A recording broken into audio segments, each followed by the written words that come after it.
Assalamualaikum warahmatullahi wabarakatuh. Alhamdulillahirabbil alamin. Wassalatu wassalamu ala asyrafil anbiya'il mursalin wa ala alihi wa sahbihi ajma'in. Allahumma shalli ala sayyidina Muhammad. Qala Allah ta'ala fi kitabil karim. A'udzu billahi minasy syaithanir rajim. Bismillahirrahmanirrahim. Inna anzalnahu fi lailatul qadr. Wa ma adraka ma lailatul qadr. Lailatul qadri khairum min alfi syahr. تنزل الملائكة والروح فيها بإذن ربهم من كل أمر سلام هي حتى مطلع الفجر صدق الله العلي العظيم. Pemirsa Soimin Soimat rahimakumullah. Alhamdulillah syukurillah kita dapat bersua kembali dalam rangka renungan Ramadan kali ini. Apa kabar pemirsa rahimakumullah? Sehat-sehat semuanya? Semoga demikian adanya. Salawat dan salam kita haturkan di ma'alam Nabi Agung Muhammad Sallallahu alaihi wasallam, di mana beliau telah mengingatkan kepada kita semuanya, "Man shoma ramadhana imanan wa ihtisaban, ghufira lahu ma taqaddama min dhanbi." Berikut hadisnya, "Man qama ramadhana imanan wa ihtisaban, ghufira lahu ma taqaddama min dhanbi." Barang siapa yang berpuasa Ramadan penuh keimanan, penuh keyakinan dan perhitungan, insya Allah Allah mengampunkan dosanya setahun yang lalu. Begitu juga di malam harinya senantiasa mengqama ramadhana imanan wa ihtisaban, ghufira lahu ma taqaddama min dhanbi. Barang siapa yang mendirikan sholat, itu sholat lail, sholat 5 waktu khususnya, tambah dengan sholat tarawihnya, witirnya, tahajudnya, insya Allah Allah akan mengampunkan dosanya setahun yang lalu. Pemirsa Soimin Soimat rahimakumullah, sesuai dengan janji saya season yang lalu dengan judul Memburu Malam 1000 Bulan. Di 10 terakhir Ramadan kita, Rasulullah menganjurkan untuk lebih mengencangkan ikat pinggang kita, untuk lebih efektif kita gunakan waktu, dan lebih terutama sekali di dalam sholat lail dan tilawatil Quran kita. Karena di 10 terakhir Ramadan itu datang Lailatul Qadar. Bagaimana kisah terjadinya Lailatul Qadar itu dan siapa-siapa pelaku dalam sejarah itu sehingga muncul namanya Lailatul Qadar yang kita kenal sampai dengan saat ini. Karena para nabi terdahulu, umat-umat terdahulu tidak memiliki keistimewaan seperti Lailatul Qadar ini. Nah, seperti hadis yang diriwayatkan oleh Ibnu Abbas diceritakan, dia menghadap baginda Rasulullah. "Assalamualaikum ya Rasulullah." "Waalaikumsalam ya malaikat Jibril alaihissalam." "Wahai Rasulullah, maukah aku ceritakan sebuah informasi yang luar biasa dahsyatnya? Dia adalah Sam'un al-Ghazi." Nah, ada apa dengan kisah dari seorang Sam'un al-Ghazi ini? Dan siapakah orangnya, wahai Jibril? Jibril menjawab, dia seorang waliullah yang dijadikan Allah sebagai contoh di dalam perjuangan berjihad di jalan Allah, baik jihad fisik maupun juga jihad nafas. Lalu apakah keistimewaan Sam'un Al-Ghazi ini sehingga begitu penting disampaikan oleh malaikat Jibril alaihissalam? Monggo, kalau begitu silakan ceritakan, kabarkan sejarah itu. Siapa Sam'un Al-Ghazi? Pemirsa Shaimin Shaimat rahimakumullah. Sam'un Al-Ghazi adalah waliullah, kata malaikat Jibril.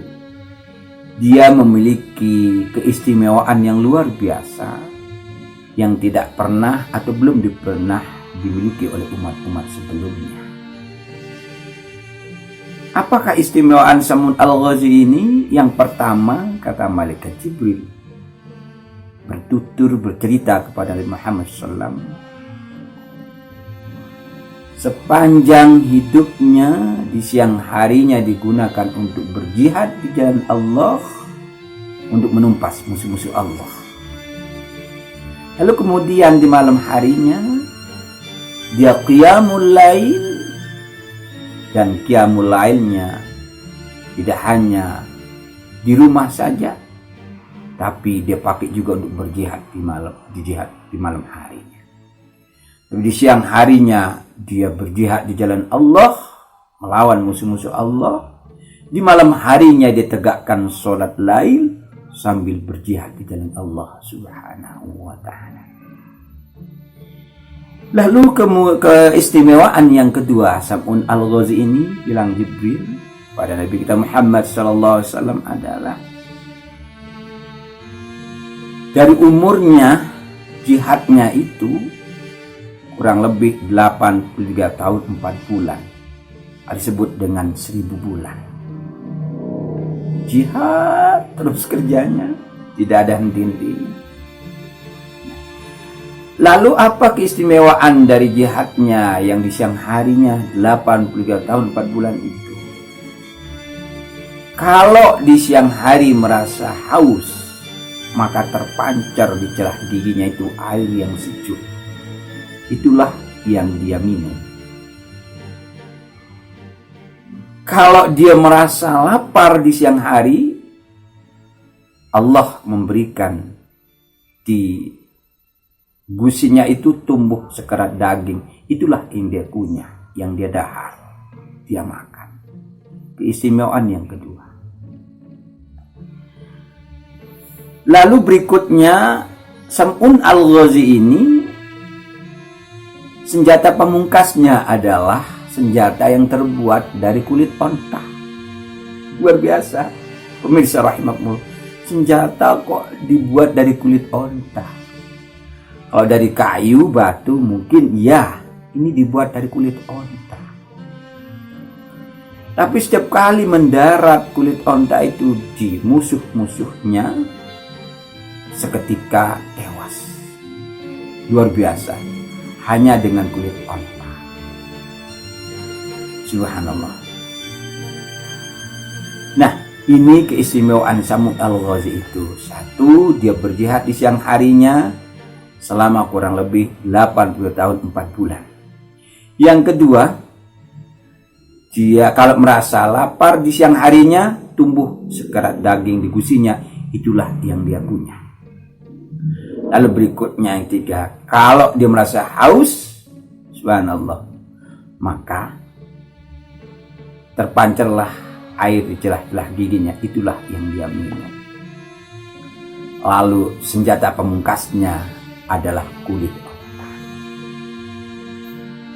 Namun dari sekian lama dia berjihad di jalan Allah, sudah barang tentu banyak pro dan kontranya, baik di lingkungan maupun juga keluarganya.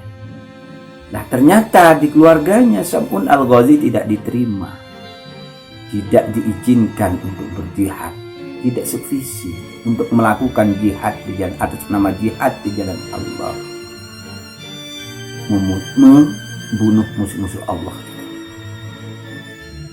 Akhirnya sudah berapa ribu orang yang sudah terbunuh di tangan Sam'ul Ghazi dengan senjata terbuat dari kulit onta itu, pemirsa rahimakumullah.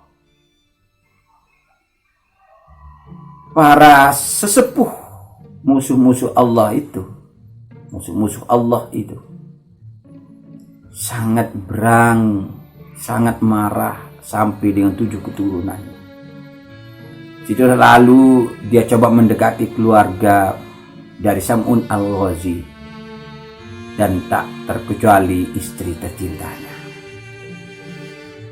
Disitulah dirayu istrinya, asalkan bisa membunuh Sam'un al-Ghazi akan diberikan upah, akan diberikan diganti dengan binatang ternak yang banyak sekali. Kalau dulu sebutannya wadi'un, itu di lapangan yang luas, di lembah yang luas. Tidak disebutkan ekornya, sekena banyaknya. Silakan dipilih Mbak Yu, silakan dipilih. Pilih onta, pilih kambing, atau pilih emasnya. Asalkan dapat membunuh suami. Lah, memang kenapa suamiku? Ya sudah membunuh anak cucu Mbah Kulo dan juga karib kerabat saya. Sampai dengan 7 keturunan. Silakan pilih yang mana. Hidup menderita sama Sam'un al-Ghazi, atau mendapatkan harta yang banyak dari penggantian upah buat membunuh Sam'un al-Ghazi. Ternyata istrinya tidak mendukung perjuangan Sam'un al-Ghazi ini. Nah, lalu diserahkan tali oleh musuh-musuh Allah itu. Di malam harinya diikat suaminya. Suaminya terjaga, tanya, lah, ayo ini siapa yang mengikat saya? Saya, Pak, Mas. Nah, kenapa diikat-ikat? Saya coba menguji kekebalannya. Siapa tahu udah lama hilang kekebalannya. Apa yang terjadi? Lah, tidak mungkin hilang. Saya ini adalah hamba Allah, wali Allah. Tidak ada yang bisa membunuh saya kecuali atas izin Allah Subhanahu wa ta'ala. Akhirnya apa yang terjadi? Dah, abaikan saja. Hilang Sam'un al-Ghazi dengan tenang. Di siang harinya saat dia keluar berjihad di jalan Allah, ngendap-ngendap lagi pesuruh dari pimpinan musuh-musuh Allah itu. Situ lagi ditawarin di malam harinya kemarin dengan tali, sekarang dari tambang saja. Diberikan tali tambang. Malam hari tiba, diikat kembali suaminya. Pun juga terjaga. Lagi-lagi bertanya, kenapa saya diikat lagi? Lah, siapa tahu dengan tali yang tadi itu, ya, dengan tali yang tadi itu bisa. Tapi dengan kali tambang, siapa tahu nggak bisa. Ternyata, lah, saya ini wali Allah. Tidak bisa orang mencelakai saya kecuali atas izin Allah Subhanahu wa ta'ala. Malam berikutnya juga begitu, diikat lagi dengan tali rantai yang dibuat dari baja. Pun juga bisa gugur seketika. Pemirsa soimin soimat rahimakumullah. Kok iso? Ya bisa, wali Allah.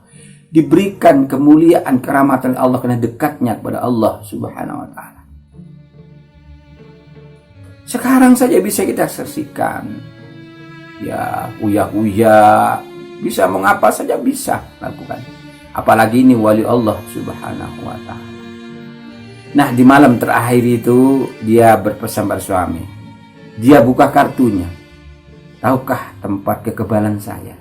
Ya nggak tahulah, bilang istrinya. Akhirnya Sam'un al-Ghazi memberitahukan istrinya, tempat kekebalan saya adalah di rambut saya ini. Kalau orang mencabut rambut saya, kemudian diikat kaki dan tangan saya tidak bisa berkutik sedikit pun. Oh gitu, Mas. Nah, akhirnya di malam berikutnya suaminya, ya, Sam'un al-Ghazi dikasih dengan daharan yang enak, minuman yang enak untuk berbuka. Saat itu ketiduran dia, mengendap-endap istrinya, pelan-pelan tapi pasti mendekati dan mencabut 8 helai rambut suaminya. 4 helai rambut untuk mengikat tangannya, 4 helai rambut untuk mengikat kakinya. Nah setelah itu dicoba cubit sedikit saja. Sam'un al-Ghazi kesakitan. Tolong, aduh sakit, kenapa saya diikat lagi? Kenapa pakai rambutku? Nah mas, sudah bertahun-tahun kita hidup berumah tangga, berkeluarga. Kurang lebih 83 tahun 4 bulan. Tidak engkau berikan apa-apa. Ditinggalkan untuk berjihad di jalan Allah. Aku dilupakan. Makan dan minum saya nggak karuan. Sekarang aku ikuti tawaran yang diberikan oleh musuh-musuh Allah itu. Aku akan mendapatkan emas sekian kilo. Saya akan mendapatkan onta dan kambing untuk hidup bersenang-senang. Subhanallah, kok seperti itu istriku? Kenapa tega membunuh suami? Nggak ada tega-teganya. Ayo cepat dipanggillah semuanya. Para musuh Allah itu datang bawa badik, bawa kalewang, bawa keris, bawa jungkat, istilahnya seperti itu. Disitulah Sam'un al-Ghazi digeret ke panggung penyiksaan. Di situ didirikan satu persatu datang. Ada yang mencupil matanya. Ini dulu yang melihat musuh ayahku, dicungkil 2 matanya.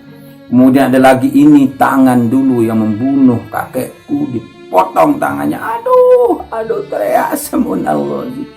Ini dulu yang mengintip kakinya yang berjalan ini, dipotong kakinya, semua dipotong, tangan kakinya dipotong, gelepar Sam'un al-Ghazi. Disitulah dia dibarengi dengan minum-minuman keras. Orang dulu itu kalau udah mabuk sampai mandi dengan arak itu. Pemirsa rahimahullah. Nah disitulah lagi terakhir. Oh inilah mulut yang teriak atas nama Allahu Akbar dulu membunuh orang tua kami, ayah kami. Ditarik lidahnya, dipotong. Istrinya ikut mabuk-mabukan itu. Tahu rasa mas. Bertahun-tahun kita hidup dan memberikan kesenangan pada saya. Teriak. Nah begitu mau dipotong lehernya, ntar dulu kita bersenang-senang. Jangan langsung dibunuh. Katanya sesepuh ditengkot dari musuh Allah itu. Nah begitu pas mau dibunuh, ditebas lehernya, pemirsa rahimahumullah, isulah Sam'un al-Ghazi berdoa tawassul bil amal. Ya Allah ya Rabb, jika umurku 80 tahun 4 bulan itu sepanjang siang saya berpuasa dan berjihad di jalan Allah, maka segera kembalikan seluruh tubuhku. Dan jika di malam hari saya qiyamul lail, terus Al-Quran dan berjihad di jalan Allah, maka runtuhkanlah panggung penyiksaan ini dan mati semua yang menyiksa saya, tak terkecuali istri saya. Alhamdulillah. Betul, saat dia berdoa pertama, kembali Soimat pemirsa, tangannya kembali ke badannya, kakinya kembali ke badannya, matanya kembali lebih ganteng lagi dari semula. Dan berdoa pada Allah. Lah itu apa? Runtuh panggung penyiksaan itu. Ya Allah ya Rabb, yang kau redai semua amal yang kau lakukan itu ya Allah, maka habiskan semua ini orang yang ada di panggung penyiksaan itu, tak terkecuali istrinya yang dayus itu. Na'udzubillah min dzalik. Akhirnya mati dia seketika. Dan ketika Rasulullah SAW itu menceritakan ini pada sahabatnya, dia meneteskan air matanya. Rasulullah. Lalu sahabat-sahabat yang lain ikut menangis.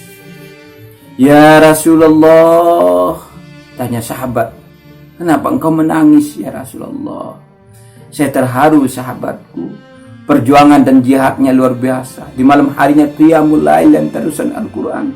Di siang harinya dia berpuasa dan berjihad di jalan Allah. Tidak ada apa-apanya. Menangis para sahabatnya mendengar cerita itu yang diceritakan oleh malaikat Jibril alaihissalam, dan Rasulullah menceritakan kepada sahabat-sahabatnya. Subhanallah. Ya Rasulullah, sebesar apakah pahalanya Sam'un al-Ghazi itu? Rasulullah menjawab, aku pun juga tidak tahu sahabatku, sebesar apa nilai pahalanya. Hanya Allah yang maha tahu. Maka seketika itu turunlah malaikat Jibril membawa surat Al-Qadr itu sebagai jawaban pertanyaan dari sahabat. Inilah asbabun nuzul dari surat Al-Qadr itu. Pemirsa rahimakumullah, mudah-mudahan kita mendapatkan memburu malam 1000 bulan itu. Kalau kita temukan dan beribadah di dalamnya, sama nilai seperti kita beribadah 83 tahun 4 bulan itu. Dan insya Allah di 10 terakhir Ramadan ini Kita jadikan cerita ini sebagai motivasi kita untuk berjihad dengan apa? Dengan fisik kita. Bukan berjihad seperti orang dulu. Kita berjihad untuk menaklukkan hawa nafsu kita. Dan kita berjihad untuk apa? Mengambil air wudhu, tidak terasa dingin. Dan tidak mengantuk. Kita berusaha meraih malam 1000 bulan itu dengan amal-amalan yang mampu kita lakukan. Ya, memaksakan diri tidak boleh. Terpaksa pun juga tidak boleh. Maka ambil tengah-tengahnya. Ya, niatkan beribadah kepada Allah. Nyari Lailatul Qadar kemuliaannya itu. Karena Rasulullah pernah menjanjikan, carilah Al-Qadar itu di 10 terakhir Ramadan. Dan insya Allah jatuh pada tanggal 27 bulan Ramadan kita. Semoga Allah senantiasa menerima amal ibadah kita. Dan mari kita berjaga untuk meraih malam 1000 bulan itu. Amin ya rabbal alamin. Wallahu muwaffiq ila aqwamit thoriq. Assalamualaikum warahmatullahi wabarakatuh.